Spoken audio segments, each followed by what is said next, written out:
District police ਦੀ ਵੱਖ-ਵੱਖ ਟੀਮਾਂ ਵੱਲੋਂ ਪਿਛਲੇ 3 ਦਿਨਾਂ 'ਚ ਡੈਡੀਕੇਟਿਡ ਆਪਰੇਸ਼ਨ ਕਰਕੇ 2 commercial quantity of heroin the recovery effect ਕੀਤੀ ਗਈ ਹੈਗੀ। ਇੱਕ ਕੇਸ 'ਚ ਸਿਟੀ ਮੁਕਤਸਰ 'ਚ ਪਰਚਾ ਰਜਿਸਟਰ ਕੀਤਾ ਹੈ, ਦੂਸਰੇ 'ਚ ਸਦਰ ਮੁਕਤਸਰ 'ਚ ਕੀਤਾ ਹੈਗਾ। ਇਹ 500 ਗ੍ਰਾਮ ਦੀ ਕੰਸਾਈਨਮੈਂਟ ਸੀਗੀ ਤੇ ਇਹ ਇੰਟਰ ਡਿਸਟ੍ਰਿਕਟ ਲਿੰਕੇजेस ਇਸ ਮੋਡਿਊਲ ਤੇ ਇਸ ਕੰਸਾਈਨਮੈਂਟ ਦੀ ਜੋ ਇਨਵੈਸਟੀਗੇਸ਼ਨ ਤੇ ਗੱਲ ਸਾਹਮਣੇ ਆਈ ਹੈ, ਇਹ ਚੀਜ਼ ਪੁੱਛਗਿੱਛ ਤੇ ਪਤਾ ਚੱਲੀ ਹੈਗੀ। तो we have been able to track and trace जो रिसेंट कंसाइनमेंट कोई हेरोइन दी अक्रॉस एडजॉइनिंग डिस्ट्रिक्ट या अक्रॉस जो बॉर्डर डिस्ट्रिक्ट ते जो रिसेंटली कोई एक्टिविटी च नोटिस आई सीगी, उसते we were able to successfully apprehend and arrest the accused. तो जो पिछले 8 महीने ते लगातार जो युद्ध नशे विरुद्ध मुहिम पंजाब सरकार वालों मानयोग सीएम साहब वालों डीजी साहब वालों जो एक स्ट्रिक्ट डायरेक्शंस हैगी कि छोटे लेवल दे जो खाली पैडलर्स या जो टर्मिनल जो छोटे ड्रग एक्टिविटी च इन्वॉल्व होंगे उसके अलावा जो बिग फिश है या जो डिस्ट्रीब्यूशन चेन ते बंदे इन्वॉल्व है अक्यूज है, चाहे वो सप्लायर हों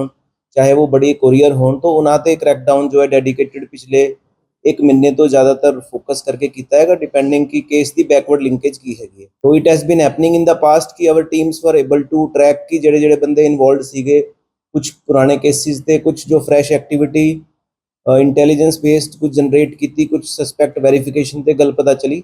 उसते SHO सिटी ने भी सदर मुक्तसर ने भी बड़ा चंगा काम किया है कि ये दोनों कंसाइनमेंट इन्होंने सक्सैसफुली एप्रीहेंड कर ली।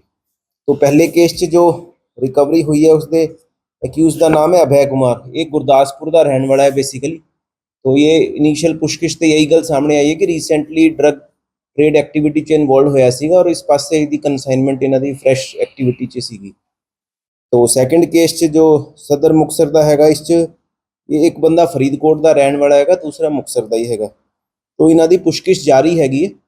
तो दोनों केसिस ते ये गल कॉमन सामने आ रही हैगी कि जो हेरोइन दी कंसाइनमेंट्स हैगी उसके क्रिस क्रॉस लिंकेजेस भी सामने आ रहे हैगे, चाहे कोई जेल ते एंटिटी इन्वॉल्व हैगी है या कोई इन्हां दा हैंडलर जो एडजॉइनिंग बॉर्डर डिस्ट्रिक्ट दे है या माझे दे जो डिस्ट्रिक्ट हैगे उन्हां ते कोई इन्वॉल्व हैगा। तो असी फॉरवर्ड लिंकेजेस बैकवर्ड लिंकेजेस सारे वर्कआउट कर रहे हैं।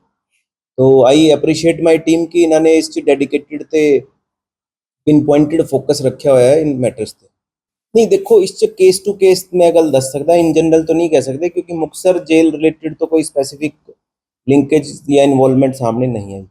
पर जो किसी कोई फरीदकोट जेल ते या ईवन फिरोजपुर जेल ते कोई अगर हैगा और किस लेवल ते किस तरह उसकी इन्वॉल्वमेंट हैगी, वो मैटर ऑफ इन्वेस्टिगेशन है, उसनों असी थ्रेडबेयर एग्जामिन कर रहे हैं तफ्तीश। ये इन्हां ते देखो पहला जो मामले हैगे ना, इस स्पेसिफिकली NDPS का तो नहीं कोई हैगा, फ्रैश एक्टिविटी नोटिस चाहिए, बट स्टिल और किसी केस च फर्दर किसी डिस्ट्रिक्ट च गुरदासपुर फिरोजपुर फरीदकोट हैगे तो उस असी तफ्तीश ते ले आएंगे।